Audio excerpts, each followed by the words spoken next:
Hi, I'm Derrick Jensen. This is Resistance Radio on the Progressive Radio Network.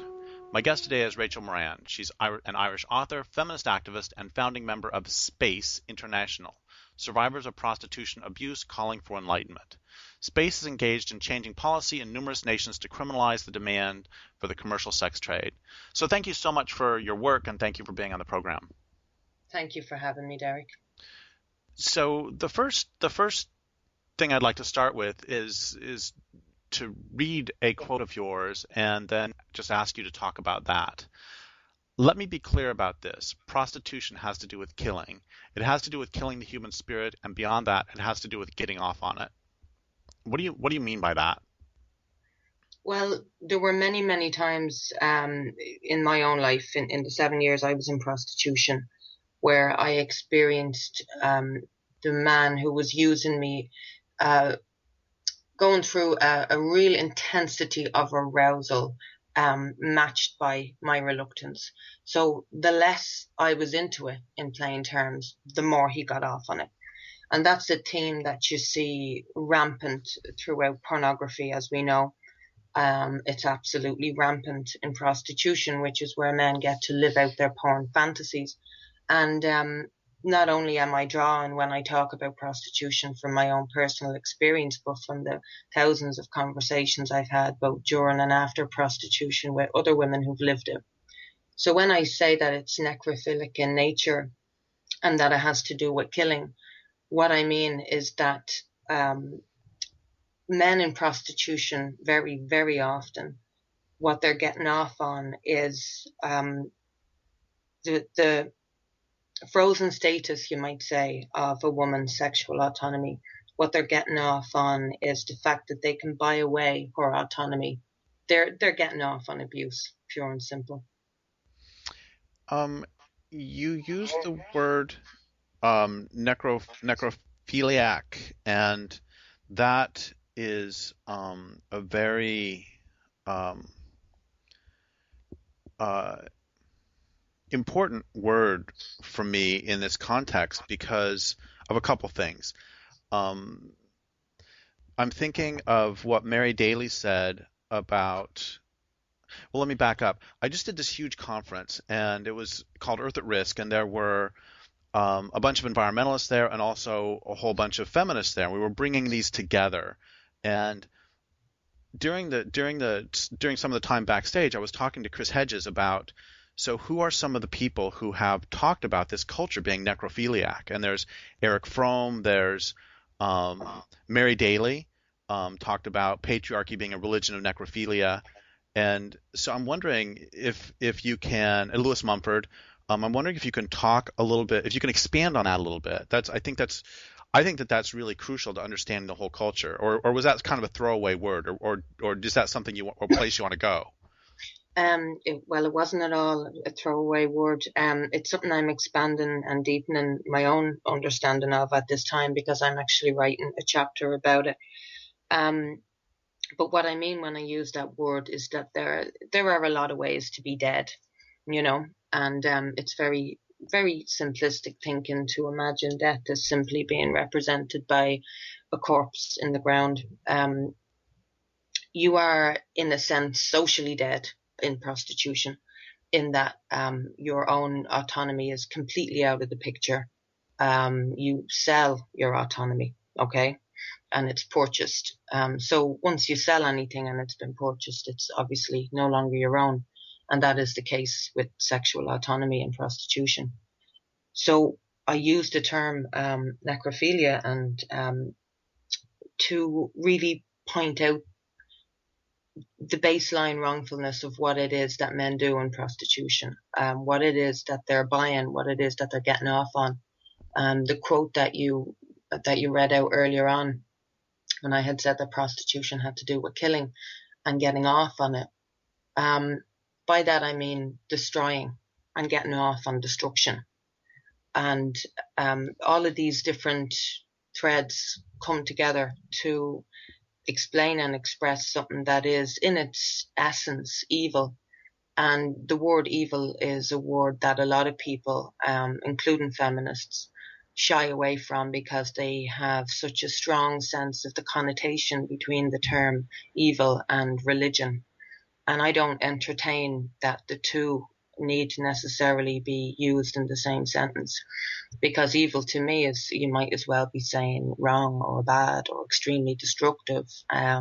That's what evil is to me, and that's what prostitution is too. Um,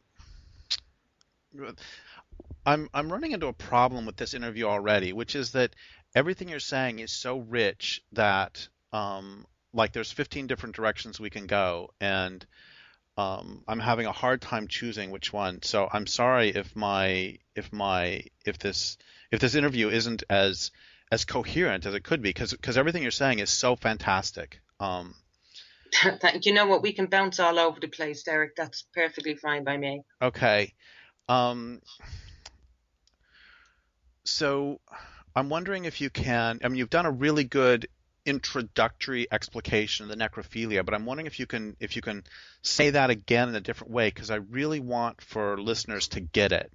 Um, that what is this? And you've talked about getting off on the. Well, another thing I'm thinking is something that you've also written, which is that you said learning to dissociate is to the prostitute what learning to type is to the secretary. That's why childhood sexual abuse is often referred to in prostitution literature as boot camp for prostitutes. And that's why there's such an extraordinarily high percentage of child sexual abuse survivors in prostitution. So many of us learned to do the job before we got anywhere near it. So there's two directions to go with that. And I'm wondering, second, if you can talk about the whole boot camp incest thing. But first, I'm wondering if you can talk about um, um, the dissociation as a form of deadness. And I say this also, listeners will know that I was sexually abused as a kid, and I understand dissociation very intimately. And so there is a sort of deadness that comes with dissociation as well. So I'm wondering if you can talk about that a little bit, and then go to incest as boot camp for prostitution. Hmm. Sure. Um, well, to break off and to split off from your own feelings is absolutely necessary in prostitution, and you simply couldn't do it if you couldn't master that.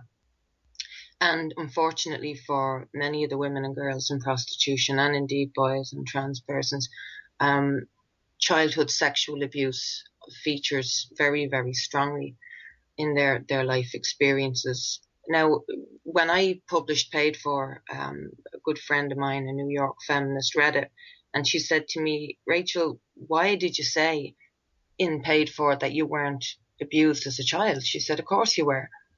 You'd had run-ins with 3 paedophiles post-puberty, and you were prostituted from 15 years of age. So how could you possibly say that?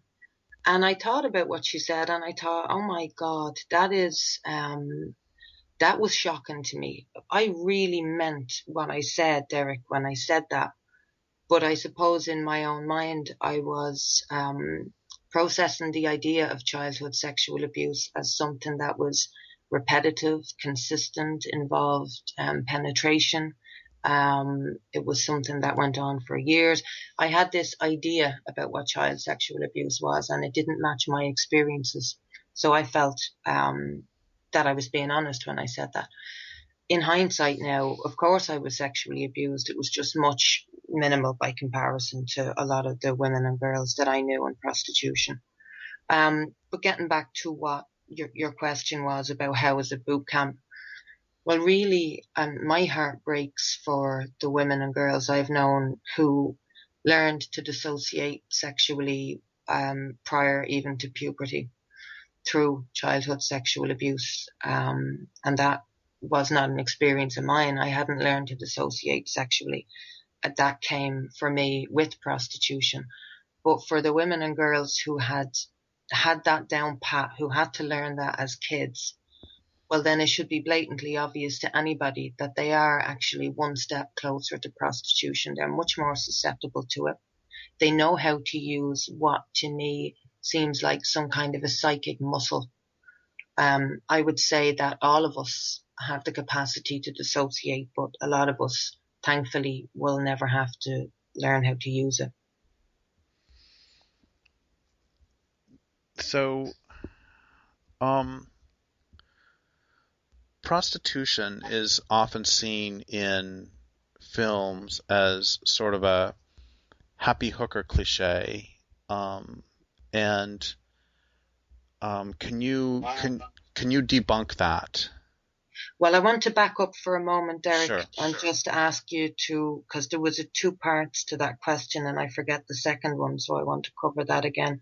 When we were talking about sexual abuse, did I cover that in my answer, just to be Well, sure? the you did cover the second part, and the first part was just, and you covered the first part too. With the first part was, is there what's the relationship between dissociation and and death and dying, a part of yourself dying or being dead or being deadened? Yeah, yeah. You know, I think that when you're in prostitution and you have to shut that part of yourself down over and over and over again, it comes to a point where there is a part of you that's damaged and damaged forever, I have to say. And there are some women who passionately disagree with me on that, and I believe that they do so from a place of pain. I think it should be blatantly obvious that anybody who's been ritualistically abused will always bear the scars of that. Now, that doesn't mean to say that they have to be, living under their duvet for the rest of their life and unable to face the world and move on. But it does mean, I believe, that we have to recognize that the damage is so very, very deep, um, that it's not possible to ever get back to the place that you might have been in had those things never happened. And for me, it's a matter of respecting the enormity of the experience, to acknowledge that it's not possible to make like it never happened.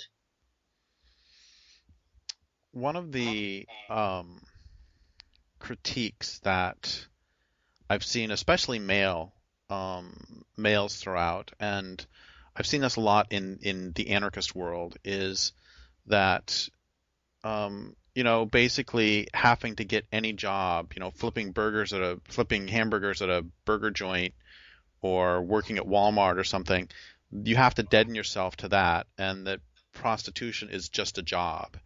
And I would agree, of course, that the whole wage economy does cause a form of deadening, and people are selling their hours, which is the only thing they've got. But it also seems that there is a fundamental difference to me between working working at McDonald's and being prostituted. And can you talk about that?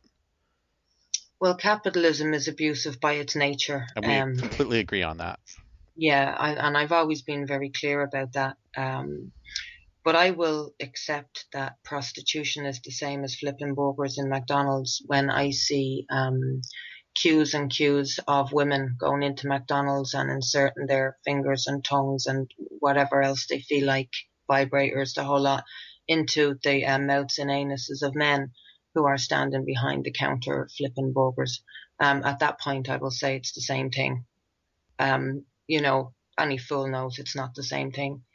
And it's very, it adds an extra layer of offense to the entire, let me find the right word, the entire obscenity that prostitution is. It adds an extra layer of offense to that, to have people pretend that it's less than what it is. So I of course completely agree with you. And what what is what is so is it simply the violation of bodily integrity, or is it what is it that is even more offensive than capitalism itself? What even more abusive? Is it I'm I don't know what I'm trying to get at. I get what you're saying. I do. It's many things combined, Derek. Um, there is the assault on bodily integrity. That's one piece of it. Um, there is the knowing that a person has to go through in their own mind, that they do not want to be there, that they do not want to be having this experience, but that they have sold the right to express their own resistance to it. You know, look, I've been sexually assaulted in my personal life. This isn't something, this particular experience I'm about to relate isn't something I've ever spoken about publicly before, but I think it's useful here to try and explain or describe the difference. Going back about 6 or 7 years ago, I was drugged and assaulted at a house party. I'd been many years out of prostitution at that point. The questions that I had to ask myself afterwards were, why did I accept that shot? Why did I take that drink? Because I would never accept a drink from a man I didn't know if I was in a bar, or a restaurant or somewhere out in public. So my question to myself was, why did I take the shot? Why? And the answer was pretty simple. I took the shot because I was in a close friend's relations house, and I was in an environment that felt safe to me. And even though I'd never been in that house before and I hadn't met most of the people who were there, most of whom were men, I felt safe. And I felt that I had good reason to feel safe. So that was my question to myself. In prostitution, you have a different set of questions. And beyond that, you have no right to ask them. There are many, many layers to the pain, the psychic pain, the emotional torment that is prostitution. And one of the biggest of them is that you have no right to lay claim to your own feelings. I'm really sorry. And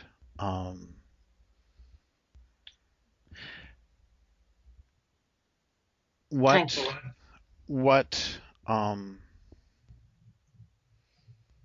when you are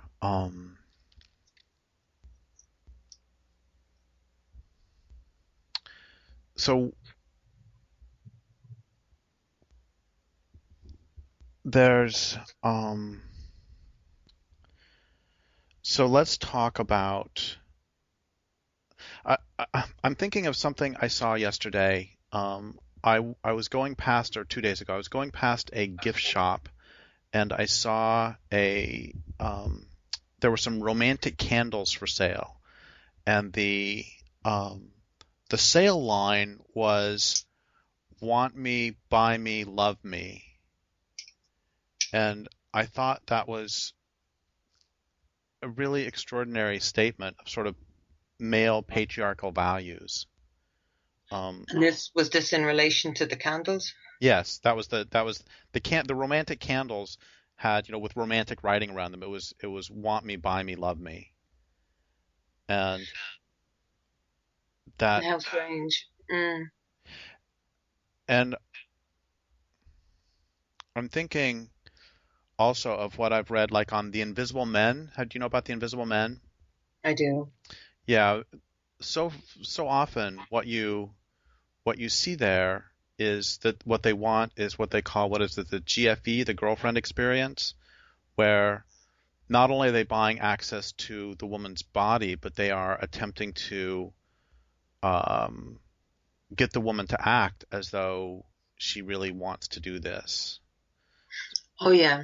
hmm I was very lucky in lots of ways. And I think that my emotional health, or my relative emotional health today, is in part down to the fact that I got out of prostitution in 1998, which was the same year that prostitution went online in Ireland.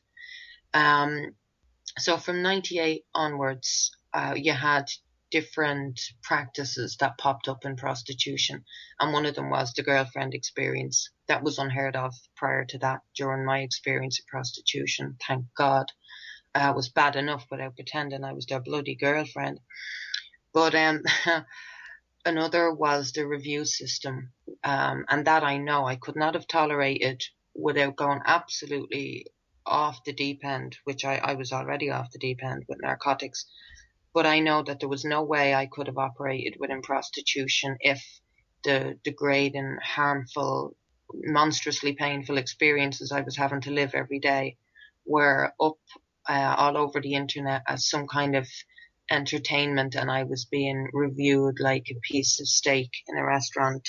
and all the boasting and the really vile, vulgar, misogynistic, explicit, disgusting language that goes along with that. I could not have dealt with that, and I feel a deep, deep compassion for the women who have to deal with that, no matter what their political opinions. How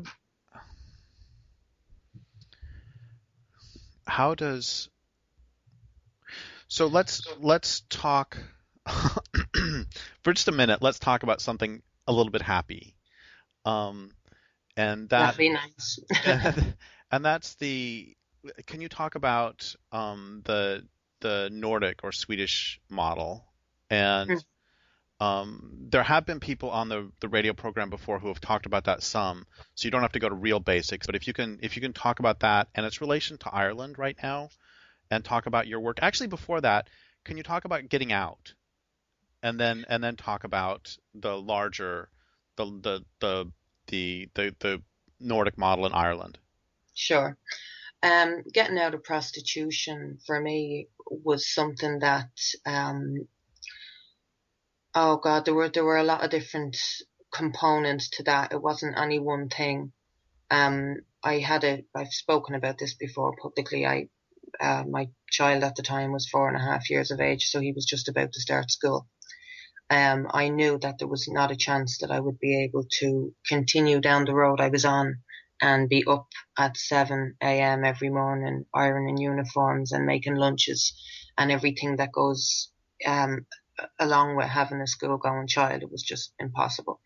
And I had gone under the radar of the social services. How, I don't know.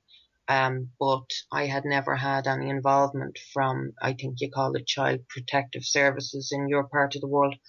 But I definitely would have if I'd stayed in prostitution and on drugs, that's for sure. So that was the strongest, most compelling thing for me. There was also the fact that if I kept on taking cocaine, I wasn't going to live too much longer. I'd had several accidental overdoses at that point. And one of them actually happened in a hotel room, while I was prostituting.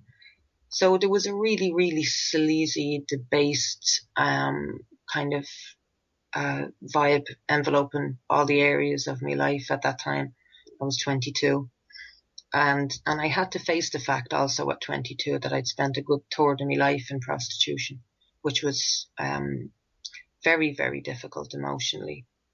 So there were several things, several reasons. I was somebody who really, really wanted to find whatever it was within myself that I could make myself happy with. I wanted to be happy in the world, and there was absolutely no way to be happy in the world while I was a raging cocaine addict and I was having my body used by all and sundry, day in, day out.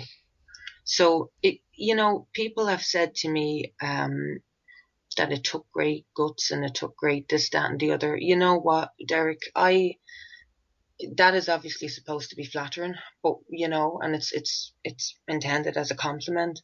But when I hear that, I think, really no, it really wasn't. It was a matter of, it was fear got me out of prostitution as much as courage or anything like that. And there were a lot of young girls who never made it, and they weren't any less courageous than I was. They maybe just took one extra line or one hot shot or met one violent bastard or just went 1/2 an inch further down the road in the wrong direction than I had gone. And it's really incredibly, the most painful part of all of this for me is the girls I knew who didn't make it. But I try, I don't go around dwelling on those things and thinking about them day in, day out, obviously, but they are there. And I am still losing women who I knew back in the early 90s. Just in the summer of last year, a girl I'd known for over 20 years finally died. I don't know where she got her strength. She spent over 20 years in prostitution and on drugs.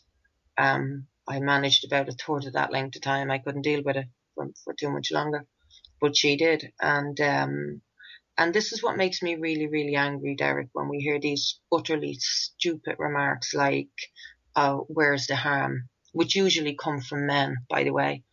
And when they come from women, they're very often women who are involved in academia or journalism or have some kind of social platform, to speak. In almost all cases that I've seen, they're socially privileged women who, as I say, wouldn't know a hooer house from a hole in the wall, and certainly wouldn't want to.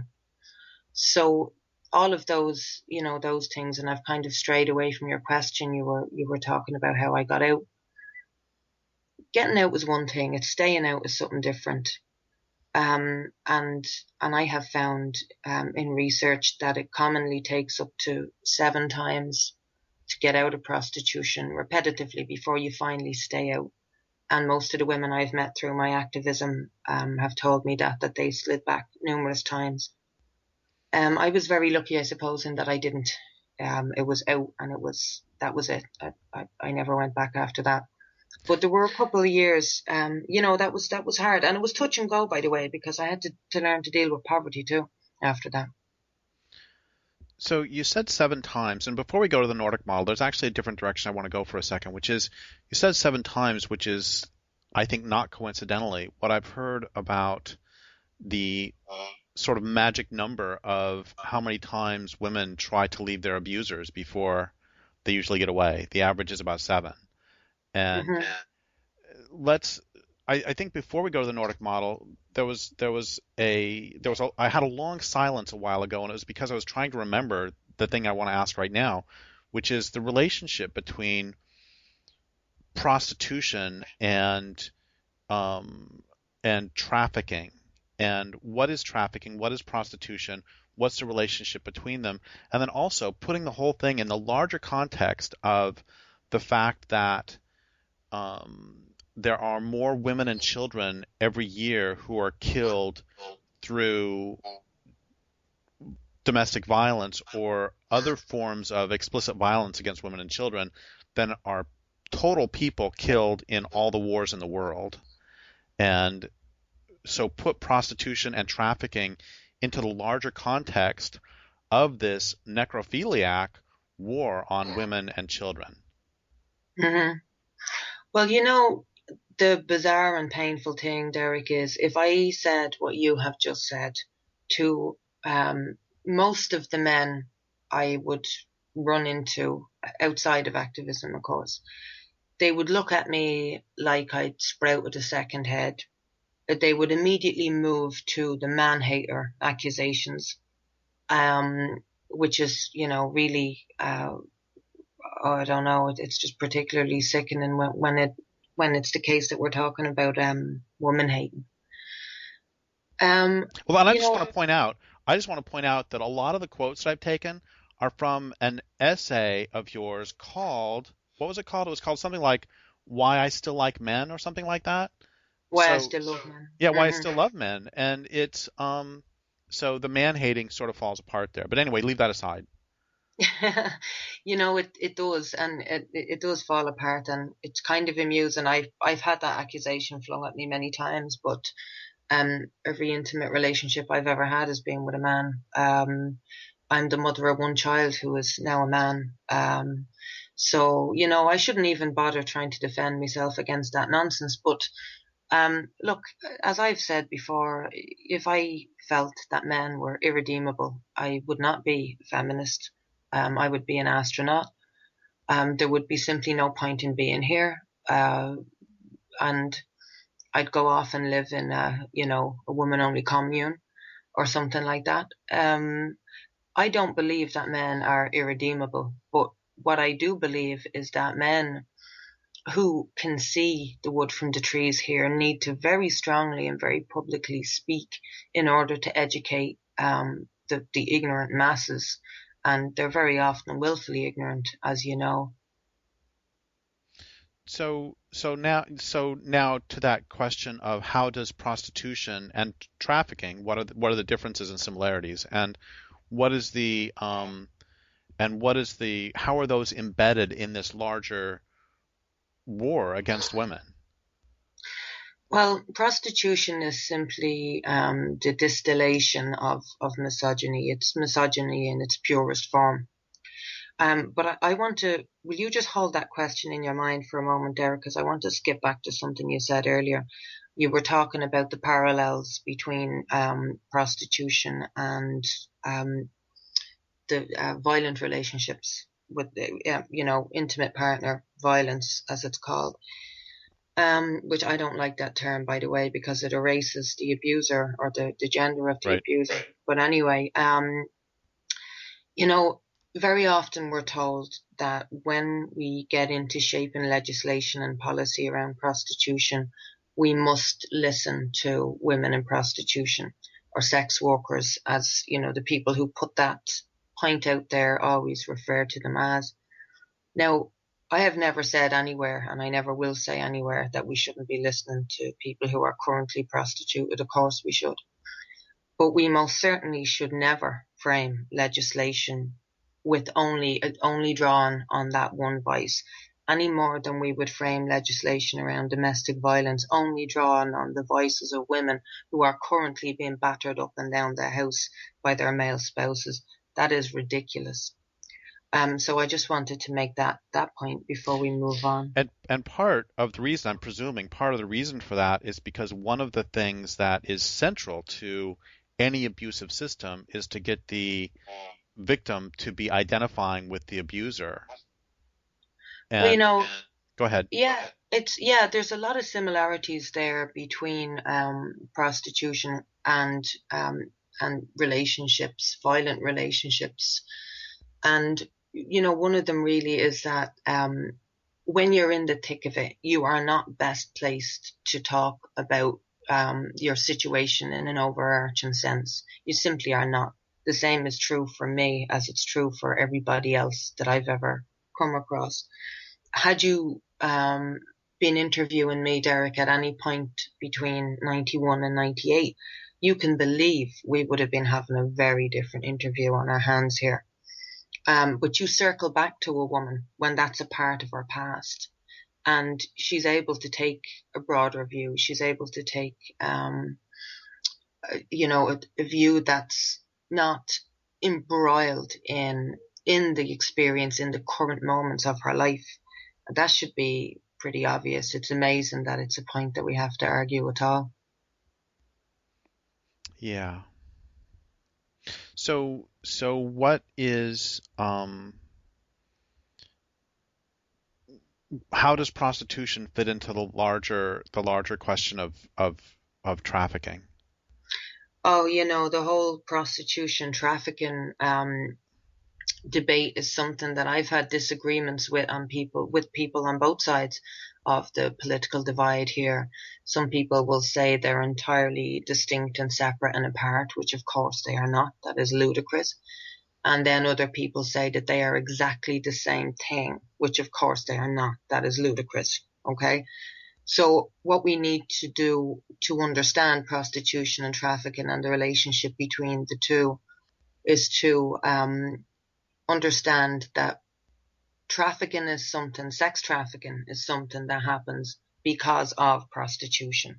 Every woman who is sex trafficked for the sole purpose of being trafficked into prostitution. Okay? And I have heard a couple of feminists now, including Kathleen Barry, who I know you've had on your show, talk about the relationship between both, by making the point that if trafficking is the only problem here, if sex trafficking is perfectly fine and that's the only problem, or rather, that we've got a big issue. Let me back up there a moment. If there's something very wrong with sex trafficking and nothing at all wrong with prostitution, then how do you explain that women are funneled from one into the other and that is the sole purpose of sex trafficking? That's why it exists. It's an utter nonsense to pretend that they are not inextricably entwined. And on the other side of that coin, I've had people say, well, they're identical, they're exactly the same thing. No, they are not exactly the same thing. Um, to get real simple about this, if you're going to tell me that an apple and an orange are the same thing, we're going to have a problem. We're not going to have any problem if you point out that they are both fruit, you know. They are deeply entwined and embedded and can never be separated, but that does not make them the same thing. And to get back to the point that I was wanting to flag up that other feminists had made, Kathleen in particular, we discussed this only recently, and she was talking to me about a presentation that she had delivered not too long ago, where she pointed out that if we were to look at the transatlantic slave trade in the same way that we look at prostitution and trafficking, people immediately would see the preposterousness of the view that the pro-prostitution lobby are trying to push here. Because what they're saying is that there's something wrong with sex trafficking, but nothing wrong with prostitution. Now, the parallel to that in slavery would be to say that there's something dreadfully wrong with kidnapping and enslaving people, shipping them across the Atlantic. That is dreadful. But let's ignore completely the plantations, what happens in the plantations, and the plight of the children and grandchildren and great-grandchildren and so on of those who were enslaved. So when you look at it from that perspective and really understand what we're dealing with here, the absurd arguments that we're so often presented with just fall apart.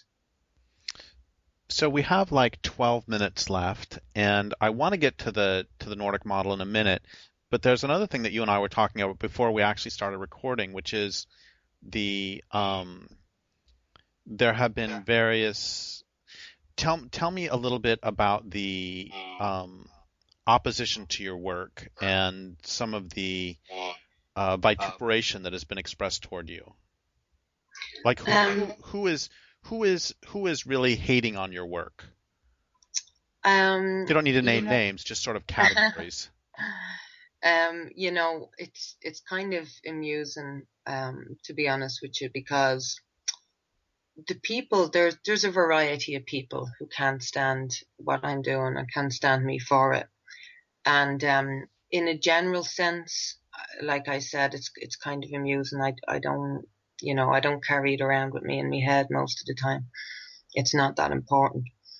But I do feel a special place of contempt for the 20s, the absolute army of 20-something socially privileged, very well educated young white women who speak about prostitution in terms of sex work and empowerment and all of this utter nonsense, when they have spent years educating themselves, as I've said before publicly, in order to keep themselves out of the social class of women who are most commonly used in prostitution.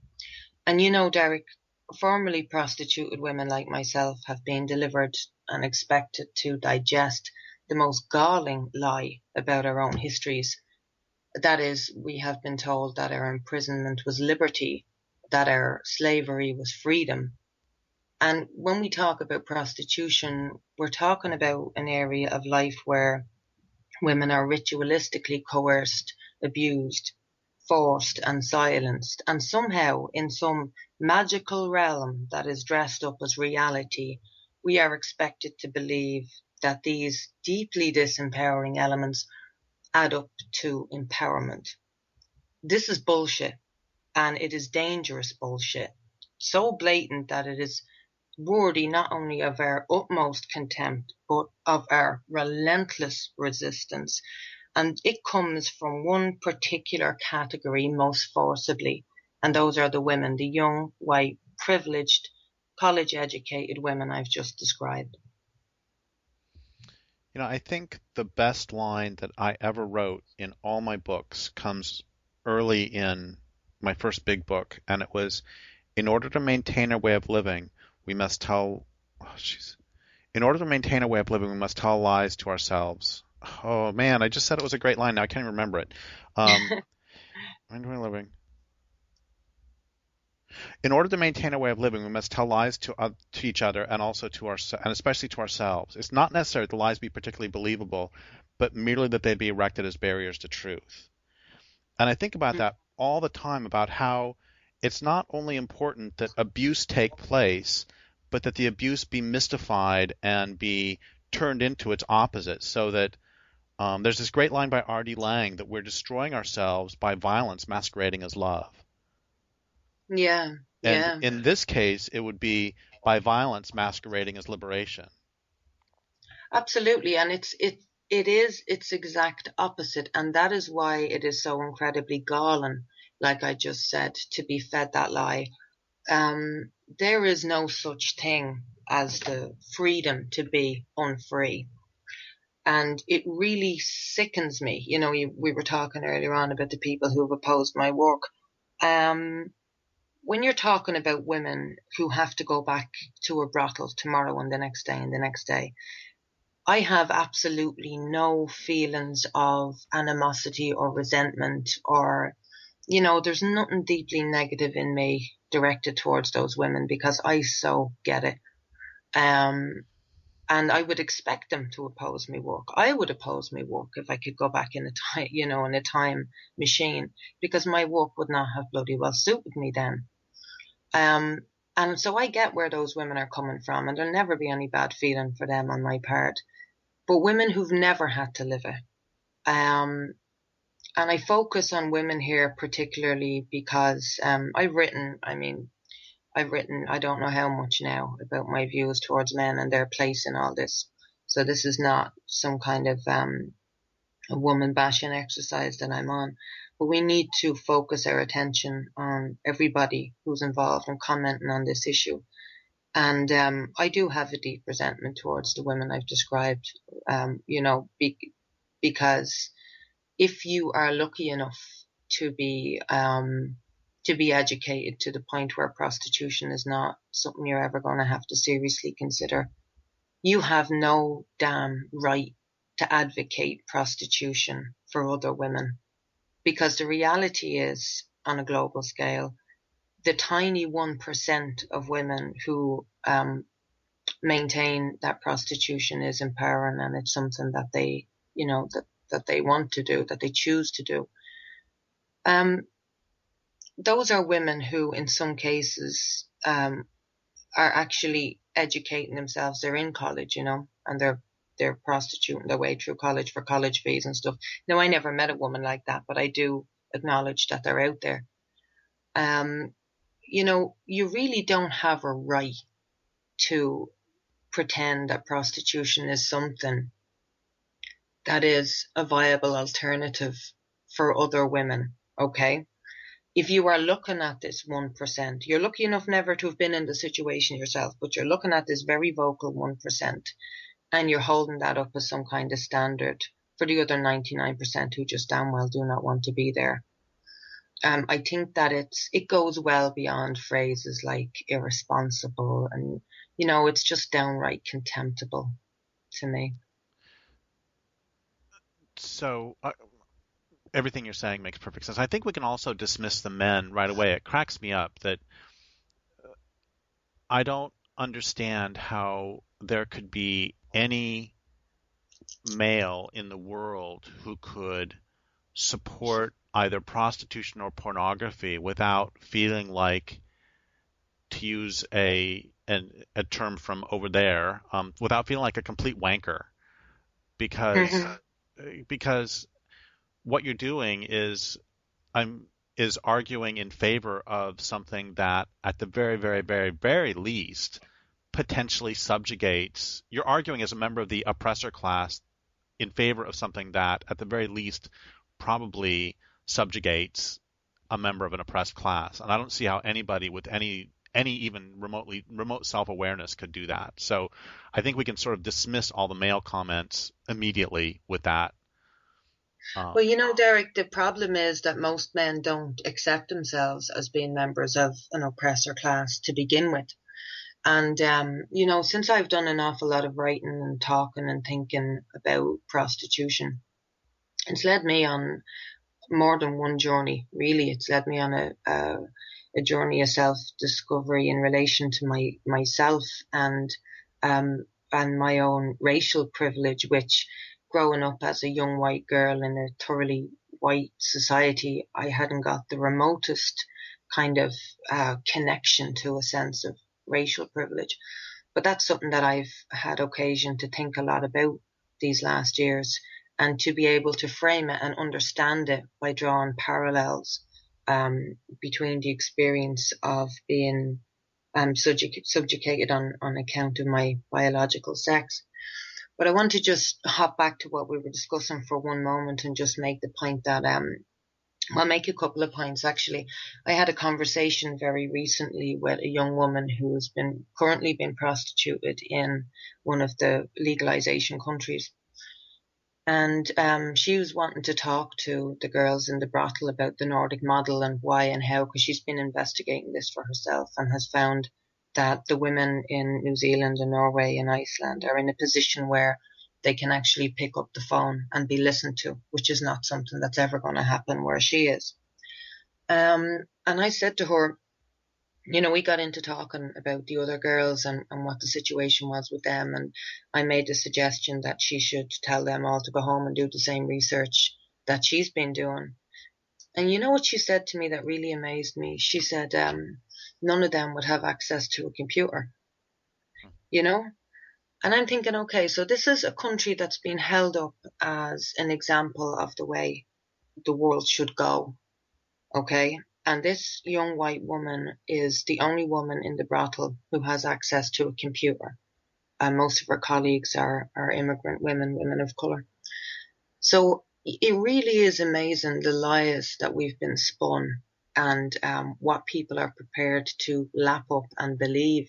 Because if you look at it really on a very base level, if this interview was about the merits and demerits of capitalism, we wouldn't even consider having somebody come on here and give us their opinion from the perspective of being a CEO or a shareholder of a Fortune 500 company.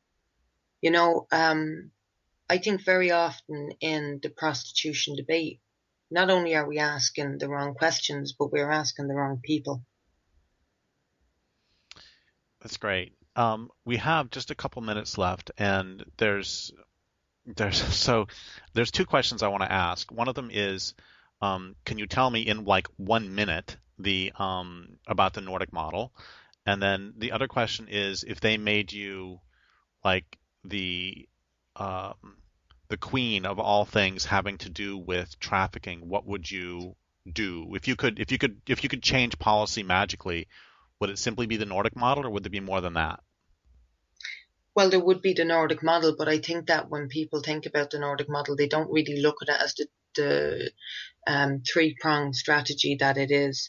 People have this idea that it's just about criminalising demand and hoping for the best after that, and it's not. It's much, much more than that. I would like to see it implemented and further developed and fleshed out. For example, when it first came into force in Sweden, numerous years after that, then it moved to Norway, and the Norwegians actually added on the clause that was put there to prevent sex tourism, because they didn't want to just displace the problem onto other women outside of their territory. So they made any Norwegian man travelling abroad to prostitute women elsewhere just as legally culpable as he would be on his own soil. So that's what I mean when I say I want to see it further fleshed out and developed. I'm completely opposed, by the way, to some of the ways that it has been tweaked, like in Canada, for example, this nonsense idea of prostituted women being legally culpable if they're outside of a playground or a schoolyard or a church, as if oppression morphed into something else because it's happening outside of a schoolyard or a playground or a church. I think I'm delighted for the most part to see the way the Canadian decision came back, but that to me is a deep flaw, and it's a flaw that can only come about if you're not really understanding the politics of oppression to begin with. So I guess there's one more thing before we go elsewhere, which is maybe you can help me understand something that I've not been able to understand at all, which is something that a lot of the critics of the Nordic model, which decriminalizes the women and criminalizes the men, one of the things that those 20-something women will throw out is that is, quote, whorephobic. And can you help me wrap my mind around the idea that something that actually decriminalizes the women and provides services to help them get out if they wish to, how that could possibly be considered as whorephobic? It seems Um, insane to me. well, of course, it can't be considered. It can't be considered judgmental of the women at all. It's judgmental of the situation that the women have been placed in. First of all, the term Uh, whorephobic is just, as we know, a preposterous excuse for a word that makes absolutely no sense. I've never come across anybody in the women's liberation movement who refers to women in prostitution as whores. yep. It's amazing to me that it's only the pro lobby who use that slur in relation to women. Yeah. Um, so I guess the very last question is, if you could have listeners of this interview take away one thing. It's like somebody says, "So I heard this great interview today with this woman, Rachel Moran," and the other person says, "Well, what was it about? What would you want them to convey to them? What is the like take home message that you really want to get people to understand and to to live in their own lives?" I would say that this interview has been about the politics of oppression. I would say that it's been a very basic step one kind of journey, the step you would take on the road to understanding what the politics of gender oppression is. And, I try to give people a lot of leeway, Derek, because I know damn good and well that had I not lived this issue and spent many years thinking about it and writing about it, I wouldn't have understood it. And I probably wouldn't have given it a second thought or cared about it. It would have had no relation to my life as far as I was concerned. But I would have been wrong. Because as long as I was living in a world where women were for sale, well, then I was being oppressed, whether I knew it or not. Well, that seems like a really really powerful thing to end on. So I would love to talk to you again sometime and maybe do an entire interview about the whole necrophilia thing after you've written more about it. Um, Absolutely, Derek. That'd be great. okay, Yeah, well, I'd enjoy that. well, thank you very much for listening. My guest today has been Rachel Moran. This is Derrick Jensen for Resistance Radio on the Progressive Radio Network.